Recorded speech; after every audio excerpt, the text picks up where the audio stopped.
Je suis le docteur Cyril Fischoff, chiropracteur spécialiste en échographie musculo-squelettique exerçant à l'île Maurice. Je vous invite à écouter un nouvel épisode du podcast Vertebra & Co chaque premier et troisième lundi du mois. Ce podcast est consacré à l'univers de la médecine musculo-squelettique et s'adresse à tout public. Il se veut être un outil de vulgarisation au service de chacun. Nous y abordons les mécanismes en jeu, le diagnostic, les traitements, les méthodes de prévention des différentes pathologies musculo-squelettiques au travers de petites histoires cliniques, des dernières recherches scientifiques et d'interviews de spécialistes.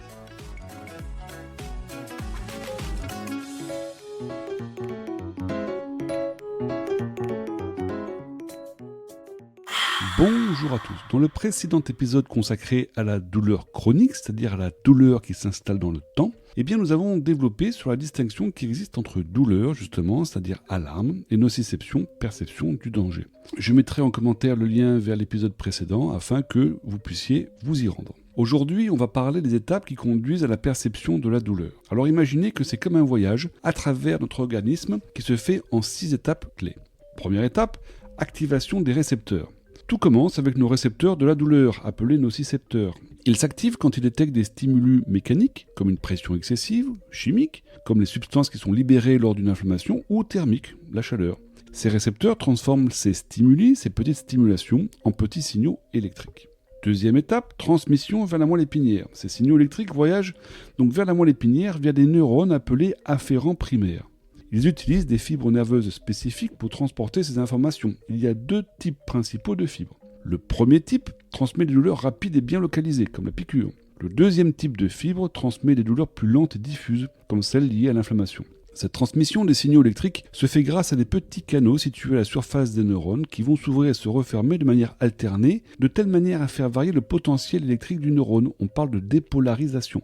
Ces canaux jouent un rôle important dans certains dysfonctionnements, on en parlera dans le prochain épisode. Troisième étape, intégration du signal dans la moelle. Une fois arrivés dans la moelle épinière, ces signaux sont interprétés et modulés. C'est un peu comme un centre de tri qui décide de l'importance du signal avant de l'envoyer plus haut. Quatrième étape, transmission donc plus haut du signal vers le tronc cérébral. Les signaux sont ensuite envoyés vers le tronc cérébral via d'autres neurones qu'on appelle afférents secondaires. Cinquième étape, traitement dans le cerveau. Les centres supérieurs de notre cerveau, notamment le cortex cérébral, traitent ces signaux pour nous faire ressentir la douleur.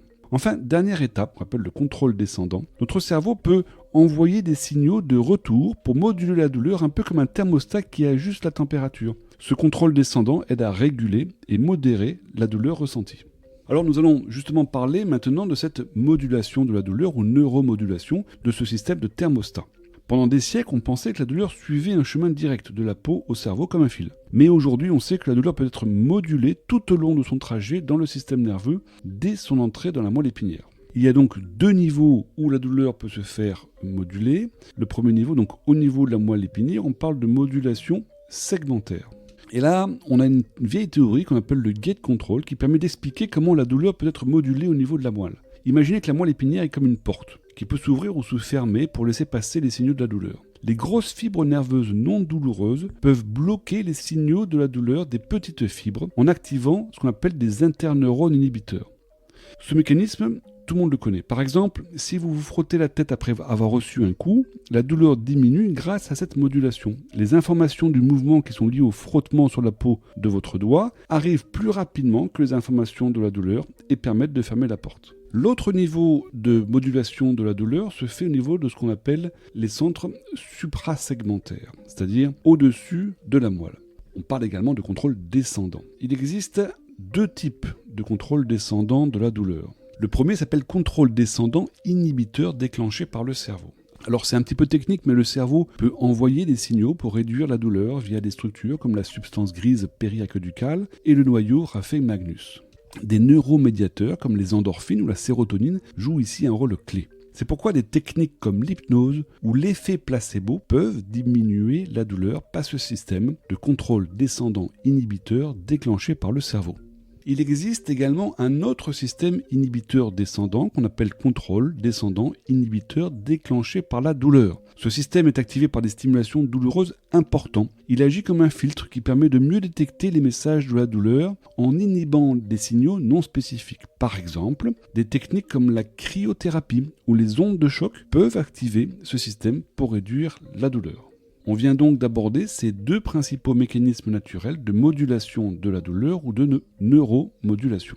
On va parler maintenant de la facilitation de la douleur qui est exactement l'inverse de la modulation.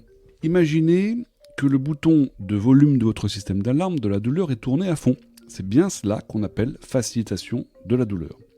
Eh bien, il y a là aussi deux niveaux de facilitation. Le premier niveau, c'est au niveau périphérique. On parle donc de facilitation périphérique. Quand l'amplification du signal se fait entre le récepteur de la douleur et la moelle épinière, c'est-à-dire au niveau du nerf, on parle de facilitation périphérique. Cela provoque une hyperalgésie primaire. Souvenez-vous, l'hyperalgésie, on en a parlé dans le précédent podcast, c'est lorsqu'une douleur modérée est sentie de manière beaucoup plus importante, beaucoup plus longtemps. Un exemple, le coup de soleil. Lorsqu'on a un coup de soleil, eh bien, même un simple contact avec des vêtements peut devenir douloureux. Les mécanismes impliqués dans la facilitation périphérique se trouvent bien au niveau du nerf lui-même. Alors, sans rentrer trop dans le détail, ces mécanismes de facilitation au niveau du nerf vont concerner les fameux canaux, ces petits canaux qui laissent rentrer des ions afin de dépolariser le nerf et permettre la transmission du signal. Eh bien, en cas de facilitation périphérique, certains canaux sont ouverts à l'excès. Et puis, d'autres mécanismes permettent également la mise en place réellement de nouveaux canaux. Donc on a des nouveaux canaux qui sont créés à la surface du nerf et tout ça va amplifier le passage du signal. Le deuxième niveau de facilitation après la facilitation périphérique, c'est la facilitation centrale. Ça, c'est quand l'amplification se fait entre la moelle épinière et le cerveau. Cela va provoquer des hyperalgésies toujours, mais dans ce cas-là dites secondaires, et également ce qu'on appelle des allodynies. Les allodynies, c'est lorsque les douleurs sont ressenties à partir de stimulus non douloureux. On en parlait également dans le précédent podcast. Par exemple, l'exemple de patients qui vont présenter des douleurs cervicales ou à l'épaule lors de changements de température. Alors les mécanismes en jeu au niveau de la facilitation centrale sont relativement complexes, mais ils se résument en deux catégories. Les premiers dysfonctionnements vont concerner le neurone lui-même, et le second type de dysfonctionnement va concerner la communication entre les neurones, que ce soit au niveau de la moelle épinière, mais au niveau des centres neurologiques supérieurs. Pour ceux d'entre vous qui veulent davantage de détails, je mettrai bientôt en commentaire les références d'un livre à paraître auquel j'ai participé comme co-auteur et qui aborde en détail ces différents mécanismes. Maintenant, pour ceux d'entre vous qui souhaiteraient d'ores et déjà faire des recherches, les principaux mécanismes à étudier sont ce qu'on appelle le wind-up, la potentialisation à long terme, la potentialisation hétérosynaptique et les mécanismes de désinhibition. Alors il y a dans ces mécanismes de facilitation centrale également deux autres mécanismes qui sont un peu plus faciles à appréhender, ce qu'on appelle la nociplastie ou la réorganisation corticale. Eh bien, c'est un phénomène où le cerveau change au niveau de sa structure et de son fonctionnement en réponse toujours à la douleur chronique. Par exemple, chez les personnes souffrant de lombalgie chronique, on s'est aperçu que certaines zones du cerveau montrent une activité accrue, alors que d'autres, on retrouve une réduction de la matière grise. Cette réorganisation peut expliquer des symptômes comme la photosensibilité, c'est-à-dire la sensibilité à la lumière, ou l'hyperacousie, la sensibilité au bruit, dont des syndromes douloureux chroniques, je pense notamment aux migraineux. L'autre mécanisme qui intervient également dans la facilitation centrale qui est important à comprendre, c'est ce qu'on appelle la sensibilisation cognitivo-émotionnelle. On sait qu'il y a des facteurs psychologiques comme le catastrophisme ou la kinésiophobie, c'est-à-dire la peur de mouvement, le stress, la dépression, qui peuvent augmenter la perception de la douleur. Par exemple, dans le stress chronique, on note une réduction du GABA, qui est un neurotransmetteur inhibiteur de la douleur, ou encore une augmentation du taux de cortisol. Résultat, quand vous êtes stressé, la douleur augmente. Ça s'explique par ce mécanisme de sensibilisation cognitivo-émotionnelle. En résumé, la facilitation de la douleur peut se produire à différents niveaux du système nerveux et des facteurs biologiques et psychologiques jouent un rôle crucial dans ce processus. Voilà pour aujourd'hui, j'espère qu'après ces deux épisodes, vous comprenez que la douleur est une notion complexe, mystérieuse, qui commence à nous livrer ses secrets. Si vous souffrez de douleurs chroniques, ce n'est pas par hasard, vous l'avez compris, mais ce n'est pas forcément parce que le problème initial persiste, c'est parce qu'il y a un dérèglement des voies de la douleur. Dans un prochain épisode, nous verrons justement comment on peut agir en fonction du type de douleur, en fonction du type de dérèglement qu'un patient peut présenter. Je vous donne rendez-vous très bientôt dans un nouvel épisode du podcast Vertèbre & Co. En attendant, portez-vous bien, restez actifs et si vous avez des questions ou des idées de thèmes que vous souhaitez que nous abordions, n'hésitez pas à me contacter sur la page du podcast vertebreandco.com.